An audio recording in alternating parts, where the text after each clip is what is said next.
Hello everyone, Archana is here. Welcome to the 16th session of presentation in English. In today's session, let us deal with the prose Japan and Brazil through a traveler's eye, written by George Mikes. About the author, George Mikes is a Hungarian born British artist, author, publisher, illustrator, and journalist. He studied law and received his doctorate at Budapest University. He is best known for his humorous commentaries on various countries. You all know that the present world we live in is a global village thanks to advancements in science and technology. People want to travel places and experience different cultures like never before. Certain practices and customs of a country are peculiar to it, and to an outsider from different cultural backgrounds they look strange and often complicated. We see similar instances in Japan and Brazil through a traveler's eye. George Mikes writes about his traveling experiences from two different places of the world, that is, Japan and Brazil. Travel writing is about writing one's experiences of traveling and visiting alien places. Travel writing has become very popular as more number of people have begun to explore new places on the globe. Though much of the earth has been explored and almost everything has been written about, the popularity of travel writing is still growing. There are exclusive channels on travel, and the influence of new media has further increased its popularity. The travel narratives are telling comments on how a culture gets represented by another. In this lesson, there are two excerpts titled Japanese Manners and Traffic in Brazil, chosen from George Mike's book titled The Land of the Rising Yen and How to Tango, respectively. There are two specimens of travel writing. The writer is a travel journalist who presents his observations about people of Japan and Brazil in these two articles. In the first excerpt titled Japanese Manners, the writer gives his comments about the Japanese habit of bowing and how they manage to respect each other's privacy even though they are living in an overcrowded island. The author shares his experience of traveling in Japan and tries to draw the reader's attention to what is most striking about the Japanese people as seen by a touring journalist. About the prose, the people of Japan respect each other's privacy, according to George Mikes. The people of Japan, like on a hopelessly overcrowded island where they have no privacy. However, the people are so well mannered that they are courteous enough not to overhear a conversation when they find anyone talking to someone else over the telephone.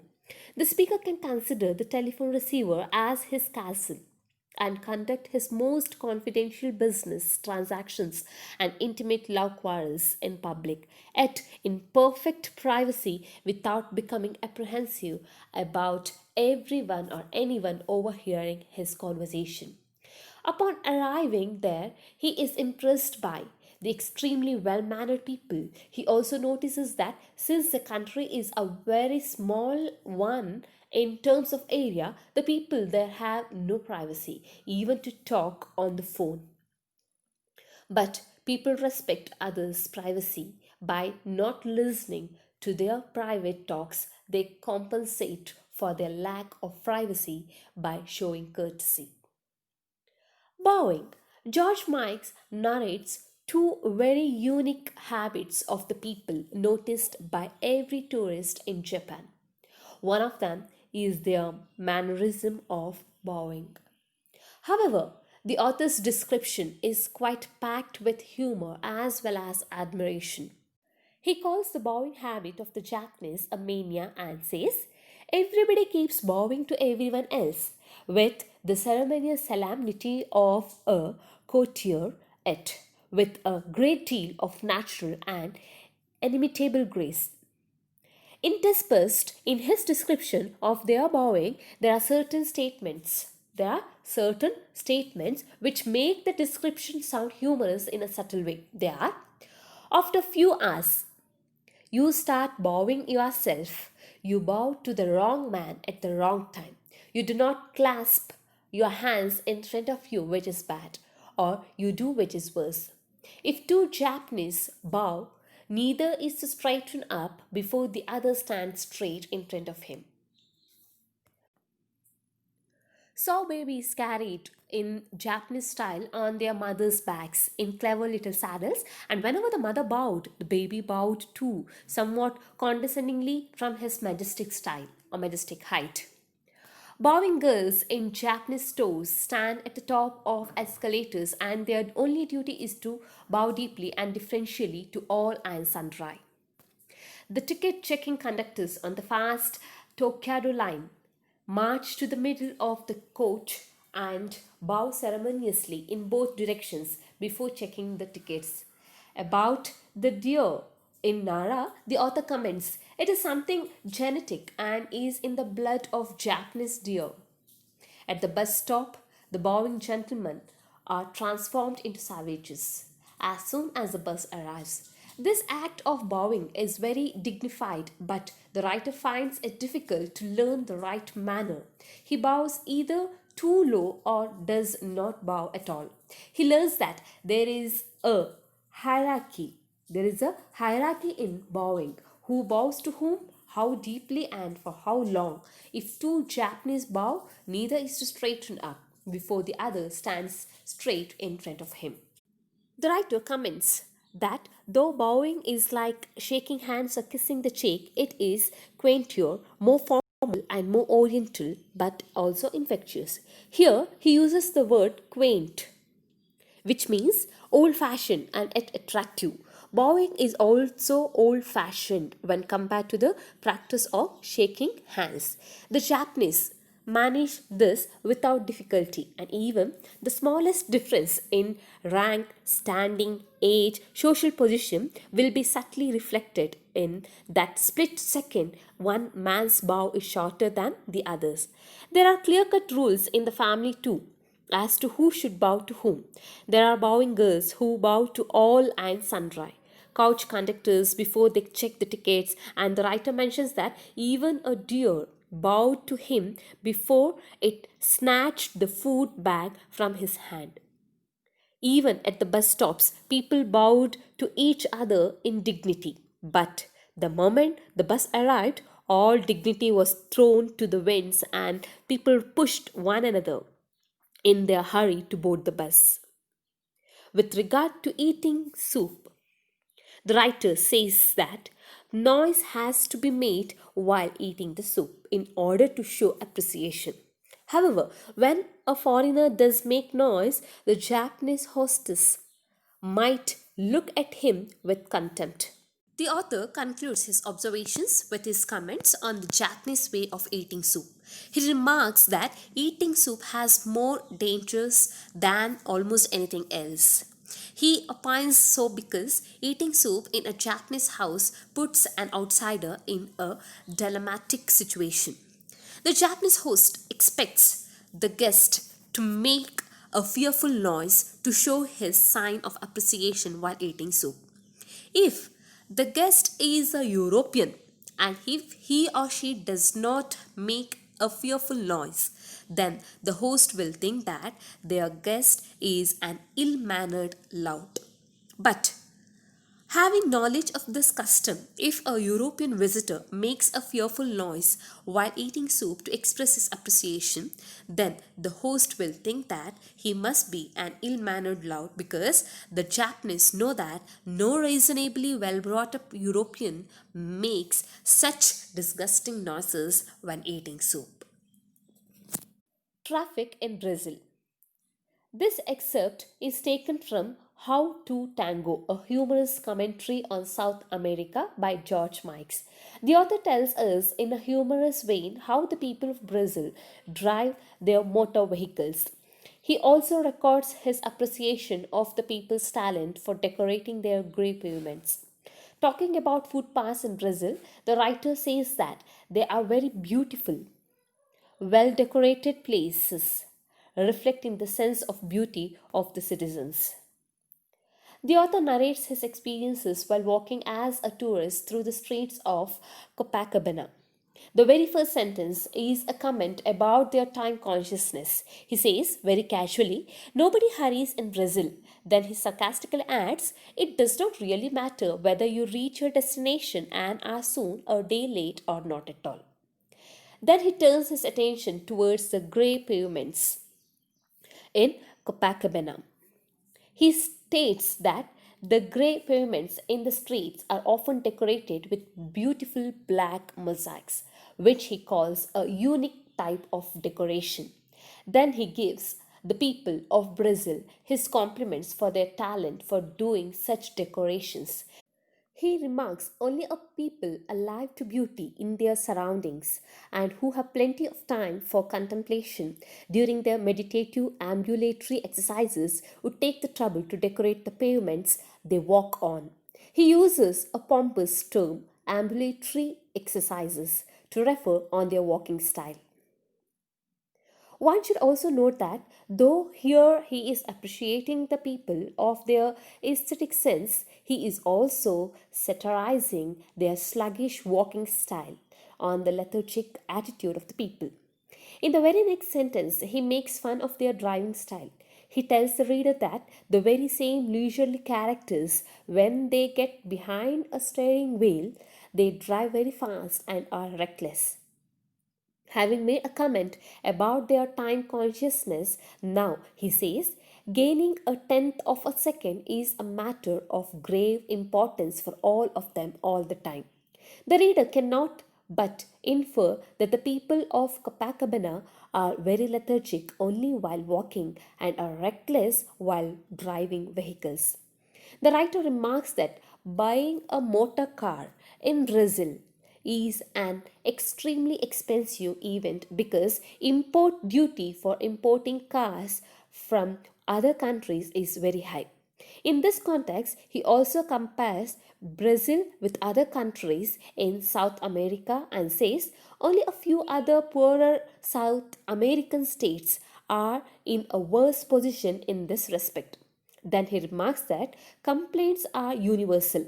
Hardly anyone can afford a car. Having said this, he proceeds to say that yet you find an unimaginably large number of motor cars here. Then he makes a satirical comment on the craze of the people for buying cars. So he makes a satirical comment that for the craze of people for buying cars. He says the number of motor vehicles is growing by leaps and bounds as if they were distributed free of charge to all and sundry. The reader should be careful to note here that the author is also expressing his doubt or surprise at the capacity of the people to pay such huge import duties to buy a car. According to George Mikes, the people of Brazil are both leisurely and speed loving. Then he says that the people love driving their cars at such speed that as soon as the drivers get a steering wheel in their hands, no speed is fast enough for them. They seem to believe that gaining a tenth of a second is a matter of grave importance for them all the time. The drivers usually look out for pedestrians who step off the pavements and regard such pedestrians as a fair game. They take aim and accelerate their vehicle. The pedestrians have to jump, leap, and run for their dear life. Naturally, on account of such speed loving people, a pedestrian's life is hazardous in Brazil. In the next paragraph, the author talks about rivalry between two drivers. Though the war between two drivers appears to be murderous, yet they are good tempered. He describes the style of their driving. They cut in, overtake on both sides, force you to brake violently, and commit all the most heinous crimes on the road 20 times an hour. Despite exhibiting such recklessness, in their driving, they smile at you and do not show any anger, no hostility, and no mad hooting. The Brazilians do not hurry about at all as long as they are walking. They amble around leisurely. But The same citizens, when they are behind a steering wheel, are entirely different people.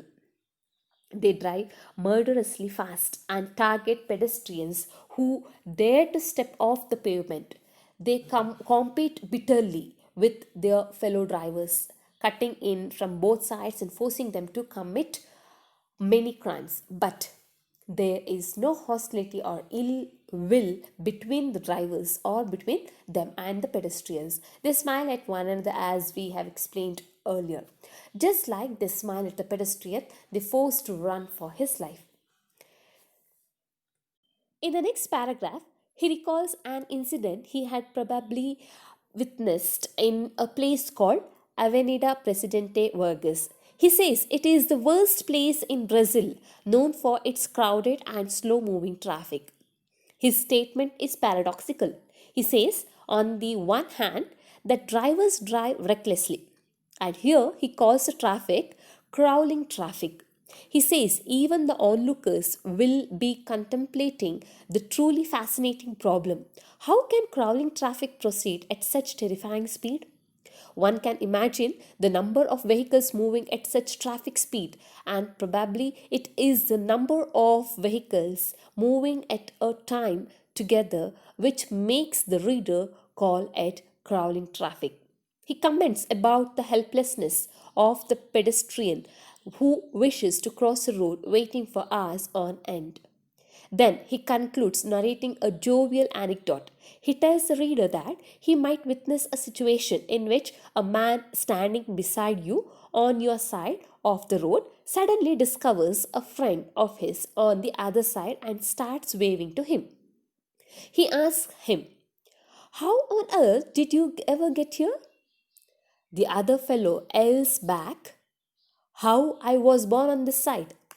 The author narrates this anecdote probably to convince the reader how difficult it is to cross a busy road in Avenida Vargas. The writer says that the main roads in Brazil are so crowded that the traffic that pedestrians find it impossible to cross from one side of the road to the other. He narrates a humorous occasion where a person, on seeing his friend on the other side of the road, asks with surprise how he managed to cross over, and the friend replies that he could be there only because he was born on that side.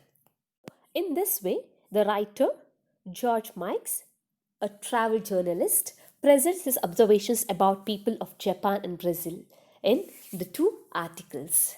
So, here we have winded up the prose. Let us conclude the prose. This chapter is based on the traveling experiences from two different places of the world, Japan and Brazil. In this lesson, there are two excerpts titled Japanese Manners and Traffic in Brazil, chosen from George Mike's book titled The Land of the Rising Sun and How to Tango, respectively. In the first excerpt, the writer gives his comments about the Japanese habit of bowing and how they manage to respect each other's privacy even though they are living in an overcrowded island. In the second excerpt, the author tells us in a humorous vein about their time consciousness and their craze for driving cars recklessly. However, he makes his travelogue memorable by highlighting the contrasting patterns of behavior of the people of Japan as well as the people of Copacabana in Brazil. Japanese manners, courtesy, substitute privacy. While describing the Japanese, George Mikes tells the reader that within 15 minutes after a tourist has landed in Japan, he or she will come to the conclusion that the people of Japan are an exquisitely well mannered people who live on a hopelessly overcrowded island. Then he justifies his opinion by telling the reader how the people respect each other's privacy by being courteous enough not to overhear a telephone conversation even though they happen to pass by a telephone booth or a counter. Next, he describes the bowing mania of the Japanese people. Though he describes their bowing patterns in an appreciative tone, he concludes his write up highlighting a contrasting behavioral trait of the Japanese. The writer observes that Japanese are well mannered people. They respect one another's privacy immensely. Courtesy has a double function there. It is courtesy and it is substitute privacy. They conduct their most confidential business transactions, their love quarrels in public in perfect privacy. Bowing. Everybody in Japan keeps bowing to everybody else. It's a mania. Bowing is quainter, more formal, more oriental, and infectious too. Japanese have a complicated hierarchy in bowing. Who bows to whom, how deeply, and how for how long. Though a little complicated to us, they manage it effortlessly. Even the smallest difference in rank, standing, age, social position will be subtly reflected in that split second. The wife bows to her husband, the child bows to his father, younger brothers to elder brothers, and the sister bows to all brothers of whatever age. The writer notes that despite with their distinct manners, Japanese can turn into savages as soon as the bus arrives. Eating soup. One must make a fearful noise while eating soup in Japan, for it is a sign of appreciation. It must be according to the expected levels of approval, or it is thought to be an example of ill manners. Brazilians' sense of beauty, traffic in Brazil. In his travel write up titled Traffic in Brazil, while narrating his experiences as a tourist walking through the streets of Copacabana, he comments about the time consciousness of the local people. He says very casually, "Nobody hurries in Brazil." Then he adds, "It does not really matter whether you reach your destination and are too soon, a day late, or not at all." Then he narrates how the people decorate the grey pavements in the streets with beautiful black mosaics. Then, referring to their walking style, he says, "Only a people alive to beauty in their surroundings who have plenty of time for contemplation during their meditative ambulatory exercises would take the trouble to decorate the pavements they walk on." We should note that though he appears to be appreciating the aesthetic sense of the people, there is also a tone of satirizing the sluggish walking style or the lethargic attitude of the people. Life in Brazil looks slow paced to the writer. He appreciates their aesthetic sense in decorating the grey pavements in Copacabana with beautiful black mosaics. But the same leisurely characters speed madly when they get to the steering wheel. They are highly passionate about cars, though motor cars are extremely expensive. As soon as the driver notices a pedestrian step off the pavement, he targets him and accelerates in a fair game. The pedestrian has to run for dear life. It is a driver and pedestrian, hunter and prey game. They smile at each other amicably and move on. Even the war between the drivers is murderous but good tempered. There is no anger, no hostility, no mad hooting. So, here we have wired up the prose. Home assignment. Answer the following questions in a paragraph. First question: why is bowing in Japan a complicated process? Second question: why does bowing, a natural practice in Japanese culture, look so quaint and puzzling to the author? Describe how traffic in Brazil leads to humorous observations. Please do answer to these questions and submit your answers in the Google Classroom. Thank you, students.